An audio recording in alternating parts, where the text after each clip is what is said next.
Hello hi ನಮಸ್ತೆ ನಮಸ್ಕಾರ and ಸೊಲ್ಮೆಲ್ welcome back to my YouTube channel. ನಾನು ನಿಮ್ಮ ಪ್ರೀತಿಯ ಆಲ್ರೌಂಡರ್ ಲಾಯರಮ್ಮ.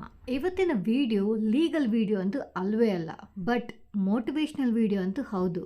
ಇವತ್ತು ಫುಡ್ ವ್ಲಾಗಿಂಗ್ ಮಾಡುವ ಅಂತ ಒಂದು ಮೊಬೈಲ್ ಕ್ಯಾಂಟೀನ್ ಹತ್ರ ಬಂದಿದ್ದೇನೆ. ಇಲ್ಲಿ ಸಿಗೋ ಒಂದೊಂದು ಫುಡ್ ಐಟಮ್ಸ್ ಕೂಡ ಎಷ್ಟು ಟೇಸ್ಟಿಯಾಗಿತ್ತು ಅಂದರೆ ನಾನು ಈ ಮೊಬೈಲ್ ಕ್ಯಾಂಟೀನಲ್ಲಿರೋ ಎಲ್ಲ ಫುಡ್ ಐಟಮ್ಸ್ಗಳನ್ನು ಟೇಸ್ಟ್ ಮಾಡಿದ್ದೆ. ಬೈ ದ ವೇ, ಈ ವಿಡಿಯೋ ನೋಡ್ತಾನೆ ತಿನ್ನುವ ಅಂತ ಎಷ್ಟು ಟೆಂಪ್ಟ್ ಆಗ್ತಿದೆ ಅಲ್ವಾ. ಈ ಡಾಬಾ ಇರೋ ಲೊಕೇಶನ್ ಎಲ್ಲಿ ಏನು ಅಂತ ವಿಡಿಯೋದ ಕೊನೆಯಲ್ಲಿ ಹೇಳ್ತೇನೆ. ನೀವೇನಾದರೂ ನಂತರ ಫುಡ್ಡಿ ಆಗಿದ್ರೆ ಈ ವಿಡಿಯೋ ಒಂದು ನಿಮಗೆ ತುಂಬಾನೇ ಇಷ್ಟ ಆಗ್ತದೆ. ಬನ್ನಿ ಇನ್ನು ತಡ ಮಾಡದೆ ವಿಡಿಯೋವನ್ನ ನೋಡ್ಕೊಂಡು ಬರೋಣ. ಆಗಸ್ಟ್ ಓಪನ್ ಆದ ಈ ಡಾಬಾದಲ್ಲಿ ಬಿಸಿ ಬಿಸಿ ಬಜ್ಜಿ ಬೋಂಡ ಮಾಡ್ತಾ ಇದ್ರು. ಬಿಸಿ ಬಿಸಿಯಾದ ಮೆಣಸಿನ ಪೌಡಿ, ಬಟಾಟಂಬಡೆ, ಎಗ್ ಬೋಂಡ, ಚಟ್ಟಂಬಡೆ ಇದೆಲ್ಲ ತಿನ್ಲಿಕ್ಕೆ ವಾಹ್ ಎಷ್ಟು ಖುಷಿ ಆಗ್ತದೆ ಅಲ್ವಾ. ಇಲ್ಲಿ ಕಾಫಿ ಟೀ ಸಿಗೋದಿಲ್ಲ ಅಂತ ಗೊತ್ತಾಯ್ತು. ಸೊ ನಾನೊಂದು ಹೋಟೆಲ್ಗೆ ಹೋಗಿ ನನ್ನ ಫ್ಲಾಸ್ಕಿಗೆ ಕಾಫಿ ಹಾಕಿಸ್ಕೊಂಡು ಬಂದೆ. ಚಿಲ್ ಮಾಡ್ತಾ ಬಜ್ಜಿ ಬೋಂಡ ತಿನ್ನುವ ಅಂತ ಒಂದು ಪ್ಲೇಟ್ ಮಿಕ್ಸ್ಡ್ ತಗೊಂಡೆ.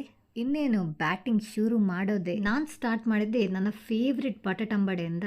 ವಾವ್, ತುಂಬಾನೇ ಟೇಸ್ಟಿಯಾಗಿತ್ತು. ಒಳಗಿನ ಸ್ಟಫಿಂಗ್ ಅಂತೂ ತುಂಬಾ ಖಾರ ಖಾರ ಆಗಿ ಟೇಸ್ಟಿಯಾಗಿತ್ತು. ಬಟಾಟಂಬಡೆ ತಿಂತ ತಿಂತ ಬಿಸಿ ಬಿಸಿಯಾದ ಕಾಫಿ ಸೇವಿಸಿದೆ.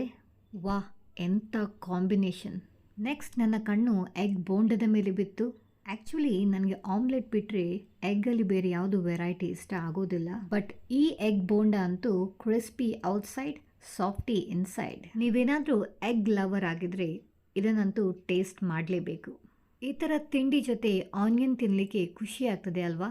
ನೆಕ್ಸ್ಟ್ ನಾನು ತಗೊಂಡಿದ್ದೀನಿ ಚಟ್ಟಂಬಡೆ. ನನಗೆ ಚಟ್ಟಂಬಡೆ ಅಂತೂ ಅಷ್ಟಕ್ಕಷ್ಟೇ ಓಕೆ, ಟೇಸ್ಟಿಯಾಗಿತ್ತು. ನೀವೇನಾದರೂ ಚಟ್ಟಂಬಡೆ ಲವರ್ ಆದರೆ ಖಂಡಿತ ಚಟ್ಟಂಬಡೆ ಟೇಸ್ಟ್ ಮಾಡಿ. And finally my favourite one, ಮೆಣಸಿನ ಪೌಡಿ. ವಾವ್, ಇದಂತೂ ತುಂಬಾನೇ ಸ್ಪೈಸಿ ಆ್ಯಂಡ್ ಟೇಸ್ಟಿಯಾಗಿತ್ತು.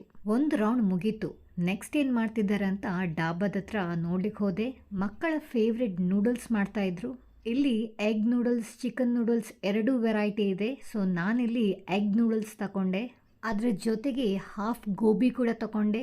ಹೇಗಿತ್ತು ಅಂತ ಟೇಸ್ಟ್ ಮಾಡಿ ಹೇಳ್ತೇನೆ. ನಾನು ಈ ಡಾಬಾದ ಓನರ್ ಆದ ಸಾಧು ಶೆಟ್ಟಿ ಅವ್ರ ಹತ್ರ ಕೇಳಿದೆ, ನಿಮ್ಮ ಈ ಫುಡ್ ಐಟಮ್ಸ್ ನಲ್ಲಿ ತುಂಬಾನೇ ಫೇಮಸ್ ಡಿಶ್ ಯಾವುದು ಅಂತ. ಸೊ ಅವ್ರು ಹೇಳಿದ್ರು ಗೋಬಿ ಮಂಚೂರಿ ಅಂತ. Yes, he was not wrong. ನಾನಂತೂ ಅವರ ಗೋಬಿ ಮಂಚೂರಿಗೆ 9.5 ಔಟ್ ಆಫ್ 10 ಅಂತೂ ಖಂಡಿತ ಕೊಡ್ತೇನೆ. ಅಷ್ಟೊಂದು ಟೇಸ್ಟಿಯಾಗಿತ್ತು ಅವ್ರು ಮಾಡಿರೋ ಗೋಬಿ ಮಂಚೂರಿ. ನೆಕ್ಸ್ಟ್ ನಾನು ಟೇಸ್ಟ್ ಮಾಡ್ತಿದ್ದೇನೆ ಮಕ್ಕಳ ಫೇವ್ರೆಟ್ ನೂಡಲ್ಸ್. ಮಕ್ಕಳಿಗಂತೂ ಇದು ಖಂಡಿತ ಇಷ್ಟ ಆಗ್ತದೆ, ಯಾಕಂದರೆ ಅಷ್ಟೇನು ಸ್ಪೈಸಿ ಇಲ್ಲ, ತುಂಬಾ ನಾರ್ಮಲ್ ಆಗಿತ್ತು. ಹಾಗೆ ನೋಡ್ತಾ ನೋಡ್ತಾ ಡಾಬಾದ ಹತ್ರ ಜನ ಜಾಸ್ತಿ ಆಗೋಗಿ ಶುರುವಾದ್ರು. ನಂದಂತೂ ಸೆಕೆಂಡ್ ರೌಂಡ್ ಕೂಡ ಮುಗೀತು. ಹೊಟ್ಟೆ ಅಂತೂ ಫುಲ್ ಆಗಿತ್ತು. ಆದರೆ ನಿಮಗೆ ಹೇಳಿದ್ದೀನಲ್ಲ ಎಲ್ಲ ಟೇಸ್ಟ್ ಮಾಡಿ ಹೇಳ್ತೀನಿ ಅಂತ. So next item chicken fried rice ತಗೊಂಡೆ. ಅದ್ರ ಜೊತೆಗೆ 2 ಕಬಾಬ್ ತಗೊಂಡೆ. ನೋಡ್ಲಿಕ್ಕಂತೂ ತುಂಬಾನೇ ಟೆಂಪ್ಟಿಂಗ್ ಆಗಿದೆ ಅಲ್ವಾ. ನಾನಂತೂ ಸುಳ್ಳು ಹೇಳ್ತಿಲ್ಲ, ಈ ಕಬಾಬ್ ಅಂತೂ ಅವರ ಸಿಗ್ನೇಚರ್ ಡಿಶ್ ಆಗೋದಂತೂ ಖಂಡಿತ. ನನಗೆ ಈ ಕಬಾಬ್ ಎಷ್ಟೊಂದು ಇಷ್ಟ ಆಯಿತು ಅಂದರೆ ಮನೆಗೆ ಪಾರ್ಸೆಲ್ ಕೂಡ ಮಾಡಿಕೊಂಡೆ. ಬಿಸಿ ಬಿಸಿ ಕಬಾಬ್ ತಿನ್ನೋ ಮಜಾನೇ ಬೇರೆ ಅಲ್ವಾ. ನೀವಿಲ್ಲಿ ಬಂದ್ರಂತೂ ಕಬಾಬ್ ತಿನ್ನಲೇಬೇಕು, ಮಸ್ಟ್ ಆ್ಯಂಡ್ ಶುಡ್. ನಾನಿಲ್ಲಿ ಹಾಫ್ ಫ್ರೈಡ್ ರೈಸ್ ತಗೊಂಡಿದ್ದೇನೆ, ಆದರೆ ಕ್ವಾಂಟಿಟಿ ಎಷ್ಟಿದೆ ನೋಡಿ. ಬಿಸಿ ಬಿಸಿ ಫ್ರೈಡ್ ರೈಸ್ಗೆ ಕಬಾಬ್ ಕಾಂಬಿನೇಷನ್ ಅಂತೂ ಸೂಪರ್ ಆಗಿದೆ. ನಾನಂತೂ ನೆಕ್ಸ್ಟ್ ಟೈಮ್ ಹೋದರೆ ಖಂಡಿತ ಇದನ್ನೇ ಟ್ರೈ ಮಾಡ್ತೇನೆ.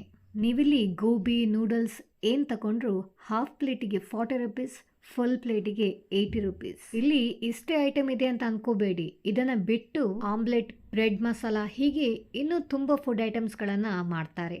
ನಿಮಗೆ ಏನು ಬೇಕು ಅಂತ ಹೇಳಿ ಅವ್ರು ಖಂಡಿತ ಮಾಡಿಕೊಡ್ತಾರೆ. ಹಾಗೆ ಇಲ್ಲಿ ರಾಗಿ ಜ್ಯೂಸ್, ಲೆಮನ್ ಜ್ಯೂಸ್ ಕೂಡ ಸಿಗ್ತದೆ. ಆದರೆ ಟೀ, ಕಾಫಿ ಮಾತ್ರ ಸಿಗೋದಿಲ್ಲ. ಇಲ್ಲಿ ಕುತ್ಕೊಂಡು ತಿನ್ನುವ ವ್ಯವಸ್ಥೆ ಕೂಡ ಇದೆ. ಹಾಗೆ ಪಾರ್ಸೆಲ್ ಕೂಡ ಕೊಡ್ತಾರೆ. ಸಣ್ಣ ಪುಟ್ಟ ಫಂಕ್ಷನ್ಸ್ಗಳಿಗೆ ಕಬಾಬ್, ಫ್ರೈಡ್ ರೈಸ್ ಹಾಗೆ ಏನಾದರೂ ಐಟಮ್ಸ್ ಬೇಕಿದ್ದಲ್ಲಿ ನೀವು ಪ್ರೀ ಆರ್ಡರನ್ನು ಮಾಡ್ಬೋದು, ಅವರು ಖಂಡಿತ ಮಾಡಿಕೊಡ್ತಾರೆ. ಹಾಗೆ ಚಿಕನ್ ಸುಕ್ಕ, ಚಿಕನ್ ಚಿಲ್ಲಿ, ಹೀಗೆ ವೆರೈಟಿ ಆಫ್ ಗ್ರೇವಿ ಐಟಮ್ಸ್ ಕೂಡ ಮಾಡ್ತಾರೆ. ಗಂಡ ಹೆಂಡತಿ ಹಾಗೆ ಮಗ ಸೇರಿಕೊಂಡು ಒಂದು ಮಿನಿ ಡಾಬಾವನ್ನು ಮಾಡಿದ್ದಾರೆ. ಕಷ್ಟಪಟ್ಟು ಹಾಗೆ ಇಷ್ಟಪಟ್ಟು ಈ ಡಾಬಾವನ್ನು ನಡೆಸ್ತಿದ್ದಾರೆ. ಬನ್ನಿ ನಾವೆಲ್ಲರೂ ಅವರಿಗೆ ಸಪೋರ್ಟ್ ಮಾಡೋಣ. ಹಾಗೆ ಈ ನಗುಮುಖದ ಡಾಬಾದ ಓನರ್ ಜೊತೆ ಮಾತಾಡೋಣ.